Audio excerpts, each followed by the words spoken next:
Hello दोस्तों, तो आज मैं आप लोगों के लिए एक्सप्लेन करने वाला हूँ the divine night of heavenly kingdom के पार्ट 6 को। अब इस पार्ट की स्टार्टिंग होती है और हम जेसन को देखते हैं जो शी फेंगर को बचाकर अपने साथियों के पास लेकर आ जाता है। और अब कुछ ही देर में शी फेंगर को होश भी आ गया, जो देखकर सभी लोग काफी ज्यादा खुश हो चुके। उसी वक्त टेंग्युई ड्रैगन फ्रूट निकालते हुए सभी लोगों में इक्वली डिस्ट्रीब्यूट कर देती है। तभी यहाँ पे शाओकी भी आ गया, जो जेसन से कह रहा था मास्टर मैंने उन लोगों को मजा चखा दिया, इस वजह से आप बिल्कुल भी फिक्र ना करे, अब वो लोग कभी भी हमारे रास्ते में नहीं आएंगे। ये सुन के जेसन उसे शाबाश कहता है। तभी टेंग्युई ड्रैगन फ्रूट खा लेती है, जिस वजह से वो हवा में फ्लोट करने लगी। साथ ही साथ उसके बॉडी से बहुत ही खतरनाक एनर्जी भी रिलीज हो रहा था। ये देख के यान कुन्युन ने भी ड्रैगन फ्रूट खा लिया, जिस वजह से उसकी बॉडी से भी काफी खतरनाक एनर्जी रिलीज हो रही थी। तो जेसन शी फेंगर से कहता है कि वो भी ड्रैगन फ्रूट को खा ले, अगर कुछ भी प्रॉब्लम होता है तो वो डिवाइन हीलिंग टेक्निक का यूज करते हुए उसे हैंडल कर लेगा। ये सुनकर शी फेंगर ने भी ड्रैगन फ्रूट को खा लिया। ड्रैगन फ्रूट को खाते ही शी फेंगर अपने सोल सी में आ गई, जहाँ पर उसे अपने सामने अपना केओस स्पिरिट दिखाई देता है। तभी जेसन भी पीछे से सोल सी में आ गया, जहाँ पर वो शी फेंगर से कह रहा था कि वो जाकर इस केओस स्पिरिट को टच करे। हो सकता है कि केओस स्पिरिट शी फेंगर के कांटेक्ट में आते ही रिस्पॉन्ड करे। जेसन का कहना बिल्कुल सही था, क्योंकि जैसे ही शी फेंगर अपने सोल स्पिरिट के कांटेक्ट में आती है वैसे ही उसका सोल स्पिरिट रिस्पॉन्ड करने लगा। पहली मर्तबा अपने सोल स्पिरिट की पावर को फील करके शी फेंगर यहाँ पे काफी ज्यादा इमोशनल हो गई। साथ ही साथ वो यहाँ पे काफी खुश भी थी। तो जेसन उसे मोटिवेट करते हुए कहता है फाइनली तुमने पहले स्टेप को कंप्लीट कर लिया, मुझे तुम पर पूरा यकीन है, तुम फ्यूचर में जरूर ही अपने केओस स्पिरिट को पूरी तरह से अवेकन कर लोगी। फिलहाल तो तुम यहाँ पर ड्रैगन फ्रूट को एब्जॉर्ब करो। ये कहने के बाद जेसन शी फेंगर के सोल सी से बाहर आ गया। बाहर आने के बाद वो इन लोगों को कल्टीवेट करता हुआ देख रहा था। तभी यान कुन्युन और टेंग्युई ने एक साथ ब्रेक थ्रू कर लिया, जिस वजह से वो दोनों भी अब 4 स्टार के कल्टीवेटर बन चुके। वहीं शी फेंगर ने भी पूरी तरह से ड्रैगन फ्रूट को एब्जॉर्ब कर लिया था, जिस वजह से अब वो भी यहाँ पे होश में आ गई। अब ड्रैगन फ्रूट को इस्तेमाल करने की बारी जेसन की थी। तो जेसन ने तुरंत ही ड्रैगन फ्रूट को खा लिया, लेकिन उसे ड्रैगन फ्रूट का टेस्ट बिल्कुल भी पसंद नहीं आता। बट तभी वो टेलीपोर्ट होकर हेवनली किंगडम में पहुंच गया, जहाँ पर उसे इस ब्रोकन जगह को रिपेयर करना था। तो जेसन अब फौरन से अपना काम शुरू करते हुए इस जगह को रिपेयर करने लगा, जिस वजह से जेसन ने थोड़ी ही देर में इस जगह को पूरी तरह से रिपेयर कर लिया था। इस जगह को रिपेयर करते साथ ही जेसन का डिवाइन ब्रिक भी अपग्रेड हो गया।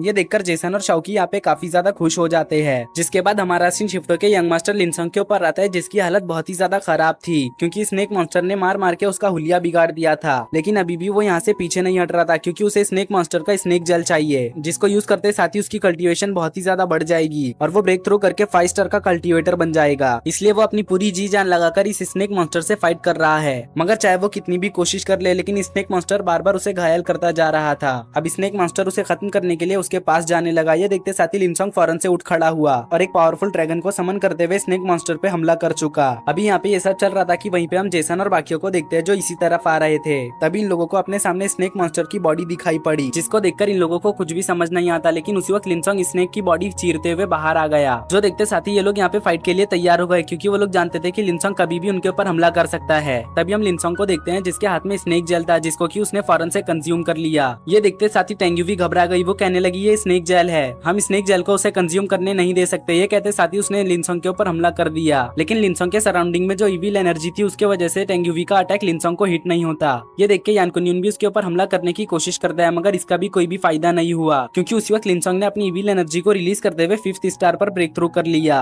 5th स्टार पर ब्रेक थ्रू करते साथ ही लिनसंग का पूरा हुलिया ही चेंज हो जाता है। वो अब एक बहुत ही खतरनाक मॉन्स्टर की तरह दिख रहा था। मगर ये देखने के बाद भी टेंग्युई और यान कुन्युन लिनसंग के ऊपर हमला करने जाते हैं, जो देखकर तो जेसन काफी ज्यादा हैरान हो चुका। वो इन लोगों को रोकने की कोशिश करता है, क्योंकि जेसन भी 5th स्टार की पावर को अच्छी तरह से समझता था। लेकिन इसका कोई भी फायदा नहीं होता, क्योंकि टेंग्युई और यान कुन्युन अब बिल्कुल भी रुकने वाले नहीं। टेंग्युई और यान कुन्युन को खुद के ऊपर अटैक करता हुआ देख लिनसंग भी उनके साथ फाइट करने लगा, जहाँ पर वो पूरी तरह से इन दोनों को डोमिनेट कर रहा था। इनफैक्ट वो यान कुन्युन के अटैक को रोकने के लिए टेंग्युई को अपने सामने ले आता है। टेंग्युई को लिनसंग के कब्जे में देखकर शी फेंगर से रहा नहीं जाता। वो लिनसंग के ऊपर हमला कर देती है, जिस वजह से लिनसंग के फेस पर एक खरोच पड़ गया। इससे तो लिनसंग का ईगो हर्ट हो चुका, क्योंकि शी फेंगर उसके सामने एक चींटी के बराबर थी। इस वजह से अब वो यहाँ पे अपनी इविल एनर्जी को रिलीज करते हुए शी फेंगर के ऊपर हमला करने की कोशिश करता है। मगर उसी वक्त जेसन बीच में आते हुए अपने डिवाइन ब्रिक से इसके ऊपर हमला कर चुका। लेकिन लिनसंग अपने इविल हैंड से जेसन के डिवाइन ब्रिक को रोक लेता है। साथ ही साथ वो जेसन के ब्रिक को थ्रो करते हुए कहता है तुम्हारी ये मामूली सी ट्रिक बार बार मुझ पर काम नहीं आएगी। ये सुनते साथ ही यान कुन्युन और टेंग्युई दोबारा से लिनसंग के ऊपर हमला करते हुए कहते हैं अपनी बकवास बंद करो, वरना हम तुम्हें बकवास करने लायक नहीं छोड़ेंगे। इन दोनों के अटैक को लिनसंग अपने इविल हाथों से बहुत ही आसानी से ब्लॉक कर लेता है। साथ ही साथ वो इन दोनों को दूर भी पुश कर देता है। मल्टीपल हमलों और कोशिशों के बावजूद भी लिनसंग को हरा ना पाने की वजह से ये लोग समझ चुके थे कि इन लोगों को अब मिलकर काम करना होगा, क्योंकि 5th स्टार पर ब्रेक थ्रू कर लेने के बाद लिनसंग की पावर बहुत ही ज्यादा बढ़ चुकी है। वो लोग अकेले अकेले कभी भी उसका मुकाबला नहीं कर पाएंगे। तो इस वजह से इन लोगों ने अब एक साथ लिनसंग के ऊपर हमला कर दिया, जिस वजह से लिनसंग भी यहाँ पर धीरे धीरे कमजोर पड़ने लगा। ये देख के लिनसंग समझ चुका था कि अगर अगर ऐसा ही चलता रहा तो वो यहाँ पे मारा जाएगा, तो बेहतर यही है कि वो यहाँ से पीछे हट जाए। ये सब सोचने के बाद अब वो यहाँ पर अचानक से इन लोगों के ऊपर स्नीक अटैक करते हुए यहाँ से भाग जाता है। साथ ही साथ वो कहता है जब उसकी कल्टीवेशन स्टेबल हो जाएगी तो वो दोबारा से इन लोगों से बदला लेने आएगा। लिनसोंग को यहाँ से भागता देख टेंग्यू उसके पीछे जाने लगी, लेकिन जेसन उसे रोक देता है और कहता है कि फिलहाल के लिए उसका पीछा करके हमारा कोई भी फायदा नहीं होगा, क्योंकि अगर वो यहाँ से भागना चाहे तो हम चाहकर भी उसे रोक नहीं सकते। इसी के साथ अब वो वक्त भी आ गया था जब यान कुनियन इन लोगों को छोड़ के वापस अपने कंट्री जाने वाला था, इसलिए अब ये सभी यान कुनियन को अलविदा बोल के फ्लावर सिटी की ओर निकल जाते हैं। और आज के दिन फ्लावर सिटी का माहौल लाइवली था। वहीं पे हम जेसन को देखते हैं जो बहुत सारा खाना ठूसते हुए मार्केट को एक्सप्लोर कर रहा था। तभी जेसन को एक जगह पर काफी सारे लोग दिखाई देते हैं जो कि एक पोस्टर को पढ़ रहे थे, तो जेसन भी उन लोगों के पास आ गया, लेकिन तभी उसे लिंगलोंग का भेजा हुआ मैसेज मिला, जिसको देखते साथ ही जेसन बहुत ही ज्यादा परेशान हो जाता है। जो देखकर शाओकी जेसन से सवाल करते हुए पूछने लगता है कि आखिर इस मैसेज में क्या लिखा था जो आप इतने ज्यादा परेशान हो गए, जिसपे जेसन उसे बताता है कि लिंगलोंग और उसकी मदर खतरे में है, इस वजह से उसे उन लोगों को बचाने जाना पड़ेगा। तभी यहाँ पे टेंग्यू और शीफेंगर भी आ गए, जिन लोगों ने काफी सारा शॉपिंग किया था, इस वजह से उनके पास बहुत सारा सामान है। लेकिन जेसन इन दोनों से कहता है कि उसे फौरन से अपने क्लैन वापस जाना पड़ेगा, इस वजह से अब ये सभी फ्लावर सिटी में और ज्यादा नहीं रुक सकते। ये कहते साथ ही ये सभी रेनडियर पे सवार होकर जेसन के क्लैन की तरफ जाने लगे, बट जेसन इन दोनों से कह रहा था कि तुम दोनों को यहीं पर रुकना चाहिए था, वो कुछ ही दिनों में अपने क्लैन जाकर वापस आ जाता। तो शीफेंगर कहती है तुम्हारे क्लैन जाने के बहाने मैं फुयुन सिटी को भी घुमाऊंगी, वैसे भी फुयुन सिटी में ये मेरा पहला विजिट होगा।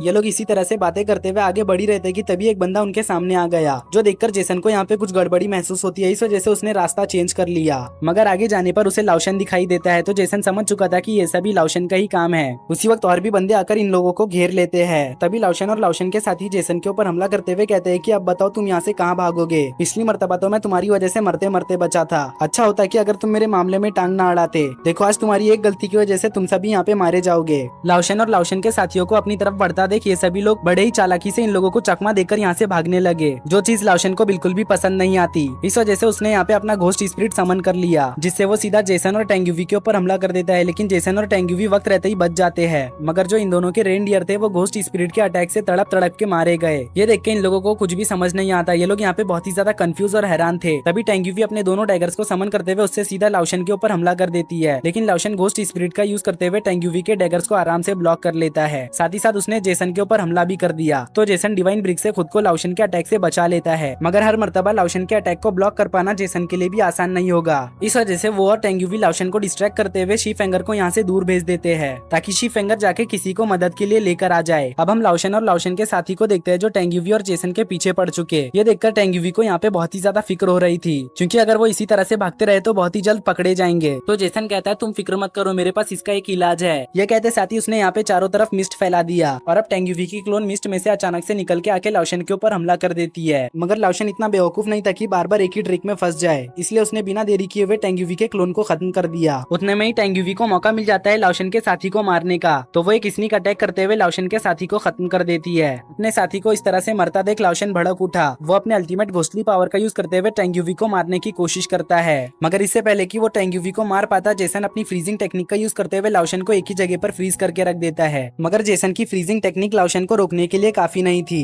इस वजह से लाओशन तुरंत ही जेसन के फ्रीजिंग टेक्निक से बाहर आ गया। बट टेंग्यूवी इसी मौके का फायदा उठा के अपने डैगर से उसके बॉडी पर बहुत ही सारे हमले कर देती है, जिस वजह से लाओशन इंजर्ड होकर नीचे गिर पड़ा। लेकिन एन मोमेंट पे लाओशन ने भी टेंग्यूवी के ऊपर अपने घोस्टली स्पिरिट से काउंटर अटैक कर दिया, जिसको कि टेंग्यूवी डॉश नहीं कर पाती और घोस्ट पावर से अफेक्ट हो जाती है, जिस वजह से यहाँ पर उसकी पावर धीरे धीरे कम होने लगी। तो जेसन तुरंत ही जाकर टेंग्यूवी को संभालने लगा, साथ ही साथ वो उससे उसका हाल भी पूछता है। तो टेंग्यूवी जेसन को बताती है कि उसकी कल्टीवेशन धीरे धीरे सप्रेस हो रही है, जो सुनकर जेसन सोचने लगा कि आखिर इस कमीने लाओशन को इतनी खतरनाक टेक्निक कहाँ से मिल गई। पहले तो उसके पास इस तरह की कोई भी घोस्टली टेक्निक नहीं थी, उसका भी ये सोचना ही था कि तभी हम इधर शीफेंगर को देखते हैं जो जंगल में आकर एक लड़की से मिलती है। वो इस लड़की को जंगल के बीचों बीच देखकर उससे कहने लगी कि आखिर तुम यहाँ पर क्या कर रही हो, ये जंगल बहुत ही ज्यादा खतरनाक है। तो वो लड़की शीफेंगर से कहती है मैं यहाँ पर मेरे फादर का इंतजार कर रही हूँ। उसका भी ये कहना ही था कि तभी ये जगह पूरी तरह से शेक होने लगी, साथ ही साथ कोई इन लोगों की तरफ धीरे धीरे बढ़ रहा था। ये देखकर शीफेंगर इस लड़की के सामने आते हुए कहती है तुम मेरे पीछे ही रहना, मैं तुम्हें प्रोटेक्ट करूंगी। तो ये लड़की शीफेंगर का हाथ पकड़ते हुए कहती है आप फिक्र मत करो, वो मेरे फादर है, इसलिए आपको डरने की जरूरत नहीं। उसके ये कहते ही हमारा सिंह शिफ्ट होकर टेंग्यूवी और जेसन के ऊपर आता है जो यहाँ से भाग रहे थे,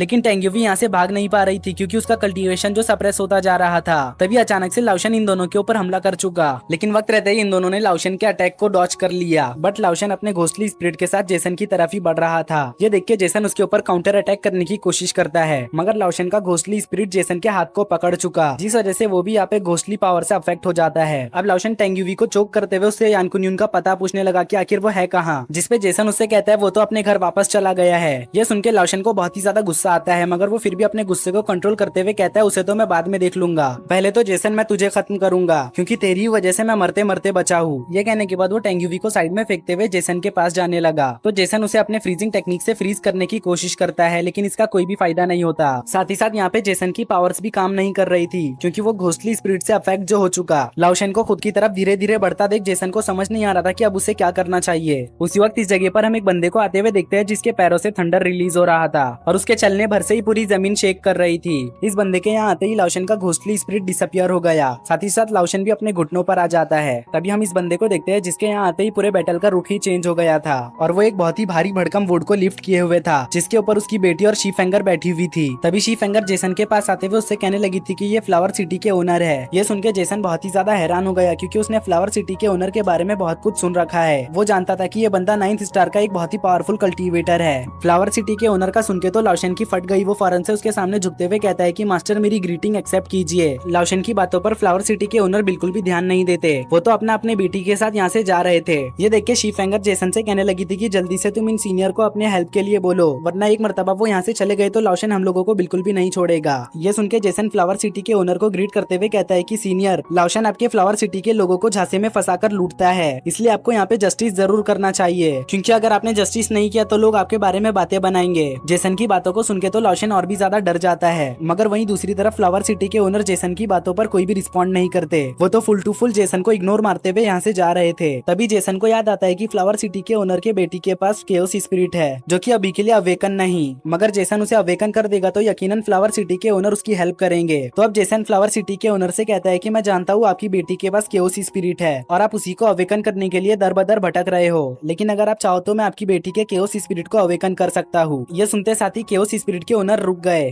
और जेसन से कहने लगे तुम अभी जो कह रहे हो वो सच कह रहे हो या फिर झूठ मुझे नहीं पता, लेकिन अगर झूठ निकला तो फिर मैं तुम्हें बिल्कुल भी जिंदा नहीं छोड़ूंगा। ये सुन के जेसन कहता है आप बेफिक्र रहे, मैं आपकी बेटी के स्पिरिट को यकीनन अवेकन कर दूंगा। तभी लाओशन बीच में टपकते हुए कहता है मास्टर आप इसकी बातों पर बिल्कुल भी यकीन मत करो, ये एक नंबर का झूठा है जिसने की मुझे भी कई मर्तबा फंसाया है। तो फ्लावर सिटी के ओनर कहने लगे तुम्हें कैसे पता कि ये झूठा है। जो सुन के लाओशन समझ चुका था कि उसकी दाल यहाँ पर नहीं गलेगी, इस वजह से वो फौरन से यहाँ से भागने की कोशिश करने लगा, लेकिन फ्लावर सिटी के ओनर लाओशन को यहाँ से भागने नहीं देते। वो अपने थंडर हेल्बर्ट को समन करते हुए उससे लाओशन को खत्म कर देते हैं, जिसके बाद वो जेसन और बाकियों को अपने पैलेस में लेकर आ गए, जहाँ पर जेसन उनसे कह रहा था कि मैं आपकी बेटी के केओस स्पिरिट को अवेकन कर सकता हूँ, लेकिन उसके लिए मुझे एक पावरफुल सोल की जरूरत होगी। तो फ्लावर सिटी के ओनर कहने लगे तुम इसकी फिक्र मत करो, मेरे पास एक बहुत ही पावरफुल वुड मॉन्स्टर का सोल है। जिसपे जेसन कहता है ये सब तो ठीक है, लेकिन मेरी एक कंडीशन है, अगर मैं आपकी बेटी के केओस स्पिरिट को अवेकन कर देता हूँ तो आपको मुझे थंडर एम्बर के बारे में बताना होगा। ये सुन के फ्लावर सिटी के ओनर जेसन के पास जाते हुए कहते हैं बच्चे तुम सच में बहुत ही ज्यादा ब्रेव हो जो मेरे सामने डिमांड कर रहे हो। ये सुन के जेसन कहता है क्या करूँ, बहादुरी दिखानी पड़ती है, क्योंकि मुझे एक मिशन मिला है जिसको मुझे हर हाल में कंप्लीट करना होगा। ये सुन के फ्लावर सिटी के ओनर हंसने लगे और कहने लगे मैं जानता हूँ तुम चूजन वन हो।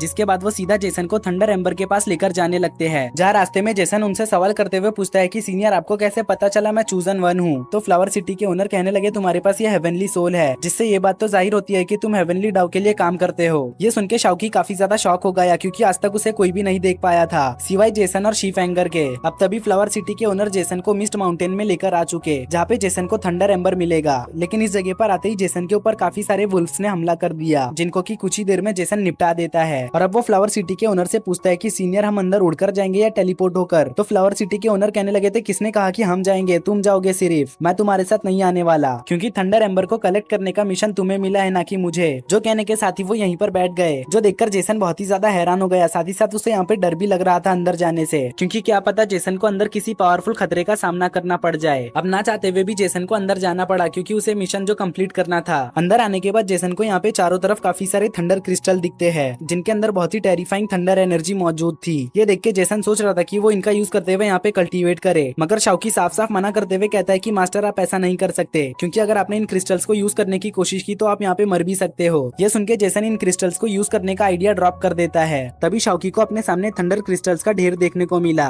जिसको देखते साथ ही इन लोगों को कंफर्म हो जाता है कि इसी जगह पर थंडर एम्बर मिलेगा। उस वक्त थंडर एम्बर का गार्डियन बीस्ट अचानक से आकर जेसन के ऊपर हमला कर देता है, जिससे जेसन बाल बाल बचता है। अब इस गार्डियन बीस्ट को यहाँ पे देखकर जेसन सावधान हो गया, क्योंकि ये थंडर बीस्ट बहुत ही खतरनाक पावर को पोजेस करता है। तभी अचानक से ये गार्डियन बीस्ट जेसन के ऊपर हमला कर चुका, जो देखकर जेसन यहाँ वहाँ भागकर अपनी जान बचाने लगता है। साथ ही साथ वो अपनी डिवाइन ईंट का यूज करते हुए इस बीस्ट के ऊपर हमला भी करता है, मगर गार्डियन बीस्ट पे इसका कुछ खास असर नहीं होता। उल्टा उसने जेसन के ऊपर एक बहुत ही खतरनाक थंडर हमला कर दिया, जिसको देखने के बाद तो जेसन बहुत ही ज्यादा शॉक था। इसी के साथ हमारा सीन शिफ्ट होकर शी फिंगर के ऊपर आता है, जिसको कि जेसन की काफी ज्यादा फिक्र हो रही थी। तो फ्लावर सिटी के ओनर की बेटी शी फिंगर से कहती है कि आपको फिक्र करने की जरूरत नहीं, मेरे फादर जेसन के साथ है, इस वजह से उसे कुछ भी नहीं होगा। उसके ये कहते ही हम जेसन को देखते हैं, जिसको कि थंडर बीस्ट का अटैक हिट होने वाला था, लेकिन एंड मोमेंट में शाओकी ने शील्ड बनाकर इस अटैक को ब्लॉक कर लिया। बट फिर भी इस अटैक के इफेक्ट की वजह से जेसन दूर जा गिरा। अब जेसन खुद को संभालते हुए खड़े होकर इस जगह पर वुल्फ डीमन और स्कॉर्पियन बीस्ट को समन कर लेता है, जो जाकर इस थंडर मॉन्स्टर से फाइट करने लगे। लेकिन थंडर मॉन्स्टर इतना ज्यादा पावरफुल था कि कुछ ही देर में उसने वुल्फ को ढेर कर दिया। साथ ही साथ वो जेसन के सामने अपना डोमिनेंस शो करने के लिए जोरों से रोर करने लगा। और इसी इंटेंस माहौल के साथ हमारा ये एपिसोड यहीं पर एंड हो गया।